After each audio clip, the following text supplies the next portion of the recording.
दिल्ली शराब घोटाला मामले में सीएम अरविंद केजरीवाल को सीबीआई के समन के बाद सियासत गर्मी बढ़ गई है। आपने इसे साजिश बताया है, चुप कराने की कोशिश करार दिया है, तो बीजेपी ने केजरीवाल को शराब नीति का किंगपिन बताकर मोर्चा खोल दिया है। बीजेपी की ओर से कहा गया है अब केजरीवाल के जेल जाने की बारी है। बाकायदा press conference Bharatiya Janata party की ओर से की गई है और अब मुख्यमंत्री की पीसी सुनिए। भारतीय जनता पार्टी चिल्ला चिल्ला के कह रही है कि दिल्ली में कोई शराब घोटाला हो गया और देश की जो भी सबसे बड़ी से बड़ी जांच एजेंसियां हैं वो अपना सारा काम धंधा छोड़ के इस शराब घोटाले की जांच में लगी हुई हैं। तो मैं समझता हूं कि उनको अब तक तो शराब घोटाले के सब कुछ मिल ही गया होगा, सारा पैसा भी मिल गया होगा, सब कुछ मिल गया होगा। तो पहले 2-3 मिनट में इसी पे चर्चा करना चाहूंगा कि शराब घोटाले में जांच एजेंसियां कैसी जांच कर रही है, क्या मिला अभी तक। इसमें मनीष सिसोदिया जी जो कि फाइनेंस मिनिस्टर थे, डिप्टी चीफ मिनिस्टर थे, उनके ऊपर सबसे बड़ा आरोप ईडी ने और सीबीआई ने लगाया है कि मनीष सिसोदिया जी ने अपने 14 फोन तोड़ दिए। तो इन्होंने सबूत खत्म करने की कोशिश की। ये सारी जांच वांच करने के बाद इन एजेंसीज ने मनीष सिसोदिया पे आरोप लगाया कि 14 फोन तोड़ दिए। ये ईडी की चार्जशीट है, ईडी का डॉक्यूमेंट है ये, जिसमें इन्होंने ये 14 फोन का IMEI नंबर लिखा हुआ है कि ये वो 14 फोन है जो मनीष सिसोदिया के थे और जो मनीष सिसोदिया ने इन फोनों को डिस्ट्रक्ट कर दिया। ये ईडी के डॉक्यूमेंट में है। इसी के बाद ईडी की सीजर मेमो है। ईडी कुछ भी सीज करता है तो उसका मेमो, इन 14 में से ईडी खुद ही कह रही है सीजर मेमो कि 4 फोन हमारे पास हैं। ये इनका सीजर मेमो है, इंपाउंडिंग ऑर्डर 18 मार्च 2023 का और इंपाउंडिंग ऑर्डर 5 जनवरी 2023 का। 4 फोन उसमें से इनके पास हैं और एक सीबीआई का ये डॉक्यूमेंट है, एक फोन सीबीआई के पास है। तो 14 में से 5 फोन तो इनके अपने पास ही हैं जो कह रहे हैं कि मनीष सिसोदिया ने तोड़ दिए। उन 14 में से 5 फोन ईडी और सीबीआई के कब्जे में हैं, बाकी 9 फोन। तो जब इन्होंने ये आरोप लगाया, हम तो छोटे लोग हैं, हमारे पास इतने साधन नहीं थे, लेकिन फिर भी अपने सीमित साधनों से पिछले महीने 1.5 महीने में हमने भी थोड़ी जांच करी तो पता चला बाकी मोस्टली फोन, एक आध को छोड़ के वो भी पता चल जाएगा कहाँ, मोस्टली फोन जिंदा हैं, कोई ना कोई इस्तेमाल कर रहा है। और उन फोन को कोई वॉलंटियर के पास है, कोई कहीं है, कोई कहीं है, कोई ना कोई इस्तेमाल कर रहा है। वो मनीष जी के फोन नहीं है, वो कोई ना कोई इस्तेमाल कर रहा है। वो फोन जिंदा हैं और ये फैक्ट कि ये फोन जिंदा हैं ये ईडी को भी पता है और ये सीबीआई को भी पता है। सो ईडी ने और सीबीआई ने झूठ बोल के ओथ पे, एफिडेविट पे कोर्ट को गुमराह किया और झूठा सबूत उन्होंने कोर्ट के सामने पेश किया, क्योंकि सच तो कुछ मिला नहीं, कुछ था ही नहीं, शराब घोटाला कुछ है ही नहीं, तो निकाले क्या। तो उन्होंने झूठ बोल के मनीष सिसोदिया को फंसाने की कोशिश की, कोर्ट को झूठ बोला। अब ये रोज किसी ना किसी को पकड़ लेते हैं, किसी ना इसको गिरफ्तार कर लिया, उसको गिरफ्तार कर लिया, ये कर लिया। एक कोई चंदन रे, और उनको टॉर्चर कर करके, धमकियां दे दे के, मेंटली टॉर्चर करके, फिजिकली टॉर्चर करके, 3rd डिग्री करके, उनसे केजरीवाल का नाम ले लो, मनीष सिसोदिया का नाम ले लो, इनको फंसाओ, उनको किया जा रहा है। कोई चंदन रेड्डी है, हम तो जानते भी नहीं है कौन है। चंदन रेड्डी को इतना मारा, ये उसकी मेडिकल रिपोर्ट है। चंदन रेड्डी की मेडिकल रिपोर्ट में लिखा है patient has alleged trauma to both ears and face by ED officers on 16th September 2022 and 17th September 2022। Patient ने दोनों कानों पे और फेस पे ईडी ऑफिसर्स के द्वारा पिटाई हुई 16 सितंबर और 17 सितंबर को, ऐसा कहा। पेशेंट कंप्लेनिंग ऑफ, ये है कि सुनाई नहीं दे रहा, और jaw pain on opening mouth, और इन्वेस्टिगेशन पे पता चला right ear mild to moderate mixed hearing loss, left ear severe to profound mixed hearing loss. उसके कान के पर्दे फट गए, उसको सुनाई नहीं दे रहा। ऐसा चंदन रेड्डी से ईडी क्या उगलवाने की कोशिश कर रही थी? उसको क्या कहने का दबाव डाला जा रहा था कि उसकी इतनी पिटाई करी कि उसके कान के पर्दे फट गए? उसको किस कागज पे दस्तखत करने के लिए कहा जा रहा था? और उसने झूठ बोलने से मना कर दिया तो उसकी पिटाई की उन्होंने।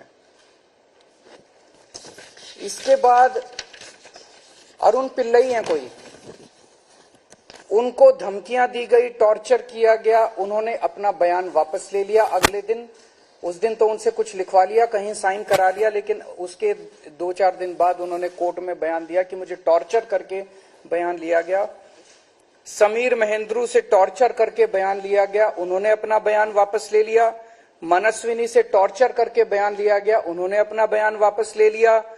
भूषण बेलगवी से टॉर्चर करके, ये 5 नाम तो मेरे पास ही हैं, पता नहीं ऐसे कितने लोग हैं जिन लोगों को टॉर्चर कर करके बयान लिए गए। ये हो क्या रहा है? एक के बाद एक, एक के बाद एक, एक के बाद एक, जितने लोगों को ये बुला रहे हैं सबको मारते हैं, पीटते हैं, टॉर्चर करते हैं।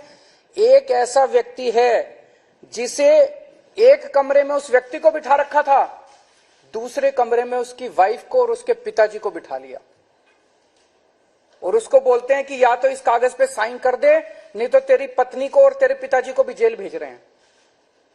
ये चल क्या रहा है? मैं प्रधानमंत्री जी से पूछना चाहता हूं, ये चल क्या रहा है?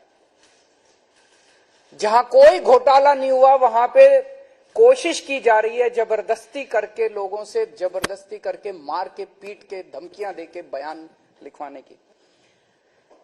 एक व्यक्ति है, उससे कहा गया कि कल देखते हैं तेरी बेटी, उसकी 2 जवान बेटियां हैं, कल देखते हैं तेरी बेटी कॉलेज कैसे पहुंचती है। ये जांच चल रही है इन लोगों के।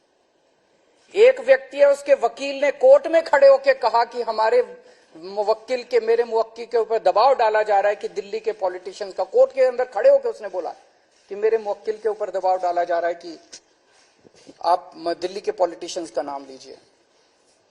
ये इनकी जांच चल रही है। इस सारी जांच करने के बाद, 1 साल जांच करने के बाद, ये आरोप लगाते हैं कि 100 करोड़ रुपए की रिश्वत ली गई और दी गई। वो 100 करोड़ रुपया कहां है? एक नया पैसा कहां है वो 100 करोड़ रुपया? सब इतनी 400 से ज्यादा रेड हो चुकी हैं। मनीष सिसोदिया जी के घर पे रेड हो गई, इतने सारे दूसरे लोग, वो पैसा मिल है कहां? एक नया पैसा नहीं मिला 100 करोड़ रुपए का, ना कोई ज्वेलरी मिली, ना कोई मनीष जी के घर पे गद्दे भी फाड़ दिए इन्होंने, उनके गांव भी हुआ है, उनके बैंक लॉकर भी छान मारे, कुछ नहीं मिला 100 करोड़ में से। फिर आरोप लगाया कि 100 करोड़ रुपया गोवा के चुनाव में इस्तेमाल हुआ है। जी, गोवा के हमारे जितने वेंडर्स थे जिनसे हमने काम कराया था, सारे वेंडर्स पे रेड मार चुके हैं लोग। सारे वेंडर्स को इन गिरफ्तार कर करके स्टेटमेंट ले चुके, वहां कुछ नहीं मिला, सारी पेमेंट चेक से हुई है हमारी। सारा हिसाब किताब इलेक्शन कमीशन को दिया हुआ, वहां भी कुछ नहीं मिला। गोवा चुनाव के अंदर इनको धेला नहीं मिला, तो पैसा गया कहां? अगर रिश्वत ली तो पैसा गया कहां? अरे पैसा तो तब मिलेगा ना जब रिश्वत ली गई होगी और रिश्वत दी गई होगी। आज मैं इस प्रेस कॉन्फ्रेंस में कह रहा हूं कि 17 सितंबर को शाम को 7 बजे मैंने नरेंद्र मोदी को 1000 करोड़ रुपए दिए थे। कर लो गिरफ्तार उनको। ऐसे तो कोई भी इस देश में खड़ा होकर कुछ भी कह देगा। मैं कह रहा हूं कि नरेंद्र मोदी को 17 सितंबर की शाम को 7 बजे मैंने 1000 करोड़ रुपए दिए थे।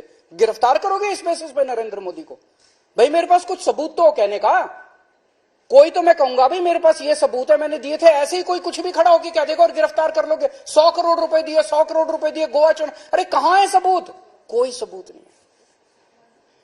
ये पॉलिसी इतनी शानदार पॉलिसी थी, ट्रांसपेरेंट पॉलिसी थी, जो भ्रष्टाचार खत्म कर देती पूरे के पूरे शराब सेक्टर में। ये इस बात से साबित होता है कि ये पॉलिसी जब पंजाब में लागू की गई, पूरी कॉपी पेस्ट पॉलिसी है, जब पंजाब में लागू की गई तो इस पॉलिसी से 50% रेवेन्यू एक साल के अंदर बढ़ गया। 50% रेवेन्यू दिल्ली के अंदर इन्होंने लागू नहीं की, करने दी, पंजाब के अंदर इनकी चली नहीं, क्योंकि पंजाब एक फुल स्टेट है। तो मैं मोदी जी को कहना चाहता हूं, मोदी जी अगर केजरीवाल भ्रष्टाचारी है तो फिर इस दुनिया के अंदर कोई ईमानदार नहीं है। मुद्दा भ्रष्टाचार है ही नहीं, मुद्दा भ्रष्टाचार की जांच है ही नहीं, मुद्दा शराब घोटाला है ही नहीं। ऐसा शख्स देश का प्रधानमंत्री जो सर से लेकर पैर तक भ्रष्टाचार के अंदर डूबा हुआ है, उसके लिए भ्रष्टाचार मुद्दा कैसे हो सकता है? पिछले मार्च के आखिरी हफ्ते के अंदर मैंने इतने सारे असेंबली के अंदर इतने सारे गिनाए थे भ्रष्टाचार जो इन्होंने किए हैं, इतने भ्रष्टाचार गिनाए थे। इन्होंने तो मेरे को तभी कह दिया था उस दिन, जिस दिन असेंबली में मैंने स्पीच दी थी, शाम को संजय सिंह का मैसेज आया कि अरविंद जी अब अगला नंबर आपका है। कल सत्यपाल मलिक जी ने एक इंटरव्यू दिया, मैं वो सुन रहा था। सत्यपाल मलिक जी ने कहा मोदी जी को भ्रष्टाचार से कोई परहेज नहीं है। ये मैं तो नहीं कह रहा हूं, ये तो उनके अपने गवर्नर कह रहे हैं। सत्यपाल मलिक जी कौन है? सत्यपाल मलिक जी मोदी जी के बहुत खास लोगों में गिने जाते थे। उन्हें पहले उन्होंने जम्मू कश्मीर का गवर्नर बनाया, फिर उन्हें गोवा का गवर्नर बनाया, फिर उन्हें मेघालय का गवर्नर बनाया। उन्होंने कहा कि मेरे जो इंटरेक्शन हुए मोदी जी के साथ, उसमें पता चला है कि मोदी जी को भ्रष्टाचार से किसी तरह का परहेज नहीं है। उसी इंटरव्यू में उन्होंने कहा कि इन लोगों के कुछ मुख्यमंत्री हैं जो भ्रष्टाचार करते हैं, खूब पैसे इकट्ठे करते हैं, लेकिन वो सारा पैसा मुख्यमंत्री अपने पास नहीं रखते, वो पैसा ऊपर भेजते हैं और वहां से वो पैसा उनकी दोस्त की कंपनियों के अंदर इन्वेस्ट होता है। मैंने भी तो इसी तरह का कुछ कहा था अपने उसमें। तो चलो मेरी बात तो नहीं मानी, अब तो गवर्नर इनके अपने गवर्नर कह रहे हैं। तो ऐसा व्यक्ति जो इतना भ्रष्टाचार कर रहा है, उसके लिए भ्रष्टाचार मुद्दा हो ही नहीं सकता। उनके लिए भ्रष्टाचार मुद्दा थोड़ी है। तो फिर ये आम आदमी पार्टी के पीछे क्यों पड़े हैं? 75 साल के भारत के इतिहास में किसी एक पार्टी को इतनी बुरी तरह से टारगेट नहीं किया गया जिस तरह से आम आदमी पार्टी को ये लोग टारगेट कर रहे हैं। नंबर 2 को गिरफ्तार कर लिया, नंबर 3 को गिरफ्तार कर लिया, और उनको गिरफ्तार करने का तो मकसद इनका यही था कि मेरी गर्दन तक पहुंचना। तो अब ये मेरे पीछे पड़े हैं, मुझ तक पहुंचने की कोशिश कर रहे हैं। किसी पार्टी को इस तरह से नहीं टारगेट किया गया जिस तरह से आम आदमी पार्टी को टारगेट किया गया। उसका एक कारण है, वो कारण है कि 75 साल के बाद आम आदमी पार्टी ने इस देश को एक ऐसी उम्मीद दी है जो कि कोई पार्टी नहीं दे पाई।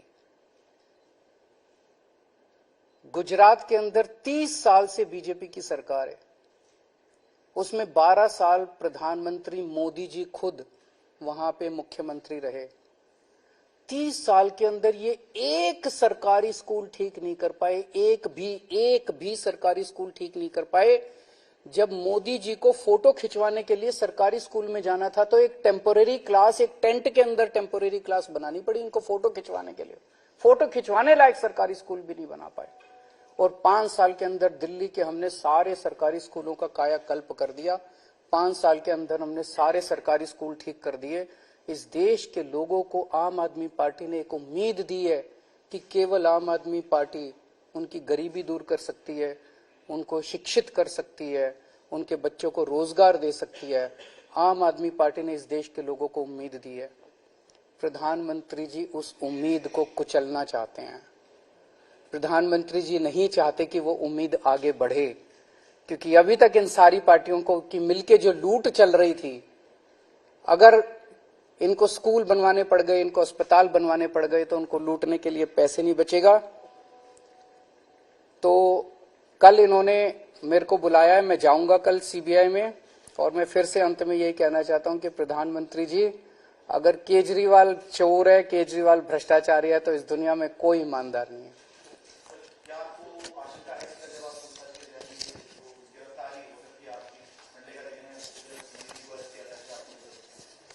भाई ये बीजेपी वाले तो मैं कल से देख रहा हूं प्रेस कॉन्फ्रेंस कर करके यही कह रहे हैं कि केजरीवाल को गिरफ्तार करेंगे। तो अगर बीजेपी ने सीबीआई को ऑर्डर दे दिए हैं कि गिरफ्तार करना है, तो फिर सीबीआई उसको नकार कैसे सकती है? बीजेपी के ऑर्डर तो मानेंगे वो लोग। Thank you.